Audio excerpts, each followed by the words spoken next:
Did Izzy have a bad night? Did Strickland put on a masterclass? Personally, I think it was a little bit of both.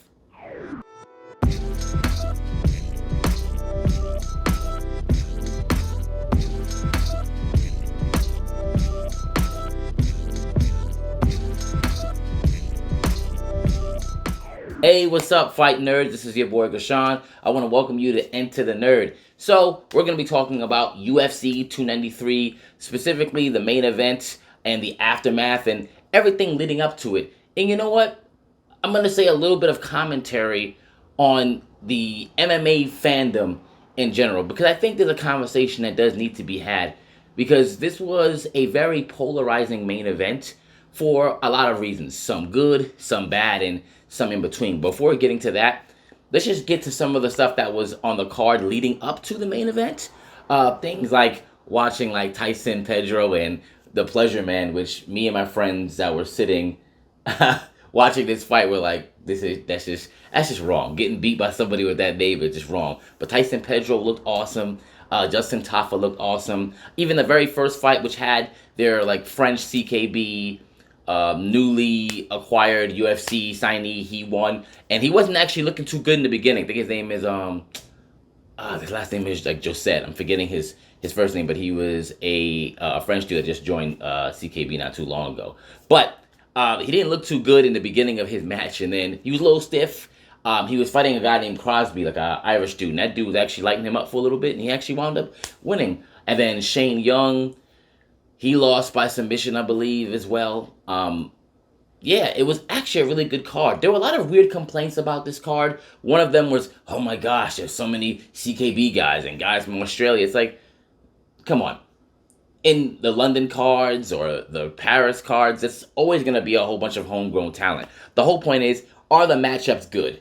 Are they good? And the matchups were good. If you know these fighters, you know that there was fireworks to be had. And they were great matches, honestly, at least for me. I enjoyed it. I'm not a person who only looks for names. I do watch the Contender Series. I do watch all the fight nights, so I get a chance to see that. And I get it, if some people only watch from pay-per-view to pay-per-view, I get how they can just search for names. But for lack of it sounding like a slur, that is a difference between, I guess, a casual fan and someone else. And the cards, I'll say the pay-per-views, do have to keep casual fans in mind. And that's not casual isn't a bad thing. It just means what it means. Like, you just watch it casually. You might not watch everything in between. And I guess the name heavy, the star power that you'd put behind a pay-per-view, I guess this was low in that. We have to be able to admit that. But as far as understanding how good the fights were when you looked at it on paper, there was a ton of good stuff. I was sad that we didn't get Manel Kape versus Kai Kara-France, especially when you see them stylistically. But the fight that we got between him and Felipe Dos Santos, in my opinion, is still fight of the night, just from what we saw. And a lot of people were using how good Dos Santos was to put down Manel Kape, like, oh yeah, well, he's supposed to be on the Contender Series. What does that mean? Is he good or not? Does he have a technical proficiency or not? And that's one of the things that I'm going to get into about some of the MMA fans, unfortunately. But that'll be a little bit later on. But that was a great fight, and he did a good job promoting the next fight with Kai Kara-France. If that happens, he did a good job of doing that, because Manel is great. He is really, really good. And obviously, we know how his post-fight interview ended. So did the other dude, Radke. They both, it's like they must have got together and said, let's just say this word at some point. And you know, that wasn't good. But either way, we're not going to spend too much time on that. But we know what happened there. Now, obviously, the co-main event, Tuivasa and Alexander Volkov. Volkov, this was a stylistic kind of nightmare for Tuivasa, because it's not like Volkov and Stefan Struve, who is extremely long, but it's not like super technical. Like, Volkov is a monster. He's got like high-ass takedown defense. He's extremely accurate. It's not like he's throwing one type of punch. Like, he's throwing leg kicks too, but then he's also keeping you at the end of everything that he's doing. Like, he's really, really excellent. Now, Tai Tuivasa did stick to getting a lot of those leg kicks, and it was hurting, but he wasn't setting them up correctly either. He wasn't throwing any, like, jabs to the body or anything to make Volkov think he was going to do anything else, to be quite honest. So that kind of, it sucked that he had to lose in his hometown like that, but he's still going to be a hero down there. And Volkov, I think I would like to see him and Sergey Pavlovich next. That'd be awesome. honestly, because Volkov is just that guy who's always going to be really, really good, but then he just gets caught by somebody randomly. But I think if you put him up against like Sergey, and maybe like right there would be a good lane for him to get to the top. I would love to see if he can do it, if he can actually get the belt at one point. And he's learning English, so he's becoming more endearing to the audience as well. So I want to see that as well. But let's just go to the main event. So we have Adesanya and Strickland. We can be honest. Now, I am, as you can tell by the shirt, this is my favorite fighter, Adesanya. But let me put this disclaimer out there. Just because someone is my favorite fighter doesn't mean that they're not going to get criticism. They're going to get a lot of it. Because if I'm looking at you a lot, then I can't only look at the good things, or that would make me a hypocrite. I have to look at all your opportunities as well. That being said, going into this fight, a lot of people, and rightfully so, were thinking that Adesanya was an overwhelming favorite because of all the offensive striking weapons, just who he is overall. Footwork, head movement, everything we've seen him do up to this far doesn't tell you that Sean Strickland is going to be a guy to challenge him and push him the way he did. Even we can just use the word dominate him as he did in this main event, which is what it was. Now, there are a lot of things being thrown out here. Eugene Behrman in the post-fight press conference said, hey, he had a bad night. People are saying Sean Strickland had a masterclass. I don't think we have to choose one or the other. I think it's both. Now, I'm going to start with Sean. I think Sean Strickland had a masterclass of staying himself. A lot of fighters will do what it takes to get to those final rounds and win them, and then become somebody else uncharacteristically, pardon me. Sean Strickland, who he was in there, is no different than how he's been. He comes forward, he uses like a modified shell, and he's throwing straight shots all the time, even straight kicks down the middle. Not really any high kicks. He does not shoot. He is exactly who he was. And when he noticed that Adesanya was not giving him the answer that he should have been giving him, he kept it going. And even when Nixick was talking about, oh, we got to throw some grappling in there, get him to think about it, I'm glad Sean didn't.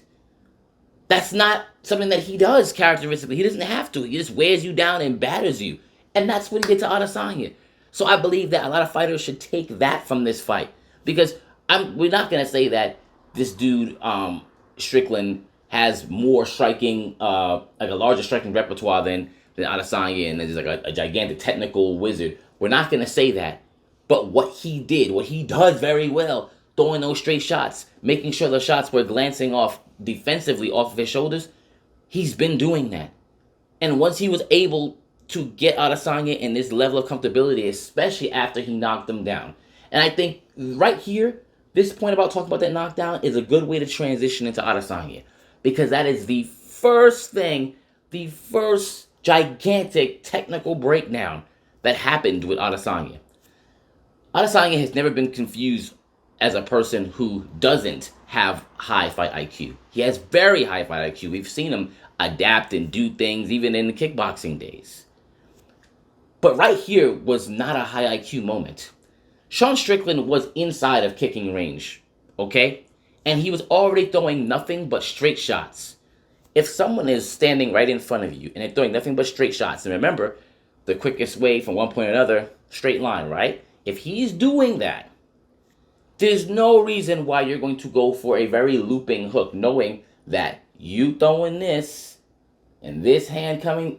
Think about this. This is always going to beat the hook. And it did. And it was devastating because of the timing. It was literally as soon as he threw it, straight hand came. That's good. That's a really good thing for Sean. Because Sean stuck to his identity. Now, a lot of times, Izzy counters with hooks. But it makes sense for him to counter with hooks when people are staying at a certain range and they're moving a certain way and they're within a certain distance. That dude was really close. That didn't make any sense. And it's not that Izzy can't fight well going backwards.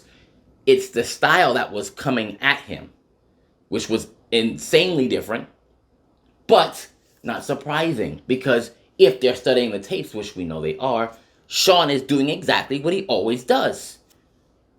But here's where that bad night at the office comes from. Izzy can absolutely... Actually, let me say this. Eugene spoke about this after the first UFC loss to Alex Pereira. He said, Izzy is so used to fighting people a certain way when it comes to striking in the UFC that he forgets all the other things and other ranges that he could do. And he gets so comfortable fighting in one particular style, he forgets everything else that he can do, including being offensive and going for it. So, how does that juxtapose to this fight right now? You see him fighting Sean, and even the commentary team said it. When he goes forward, Sean can't let him come forward too much because then Izzy's going to wind up finding things.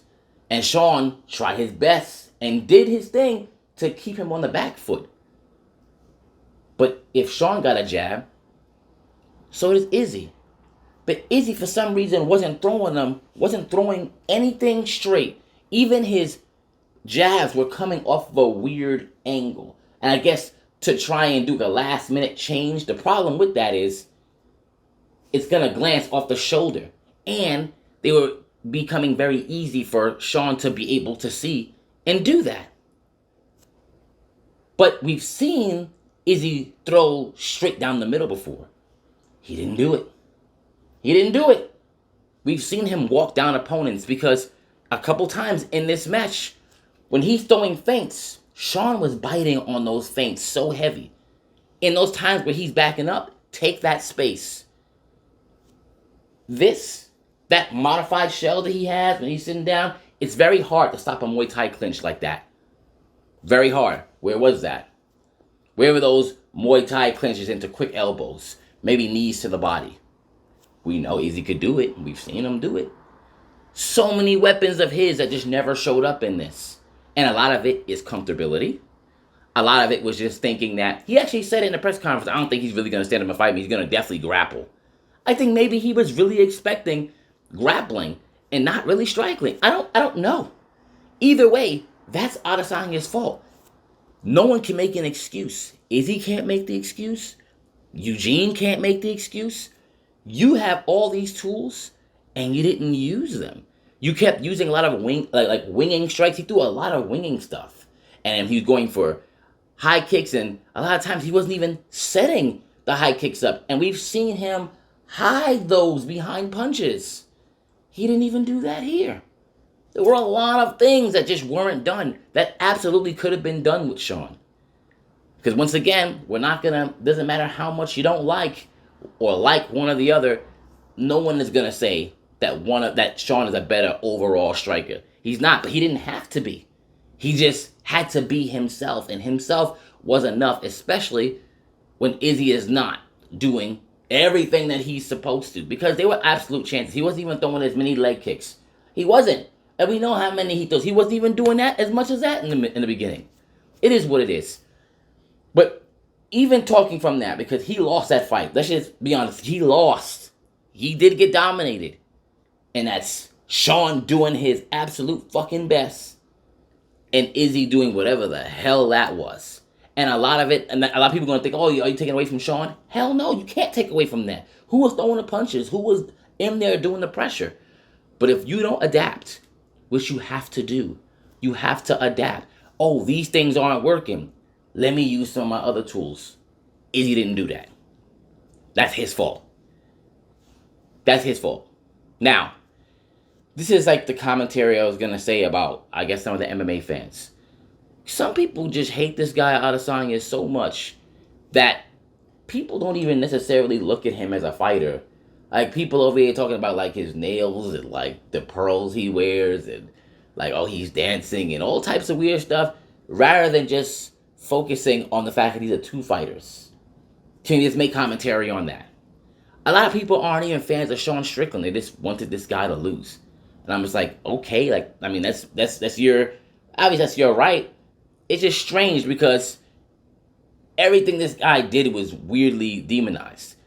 Now, am I going to say that as a fan, there weren't things that I questioned that had an eyebrow raised when it came to Izzy? Yeah, that last thing he had with Dricus du Plessis, and he's saying the N-word 1,000 times, because, by the way, I have a huge aversion to that word.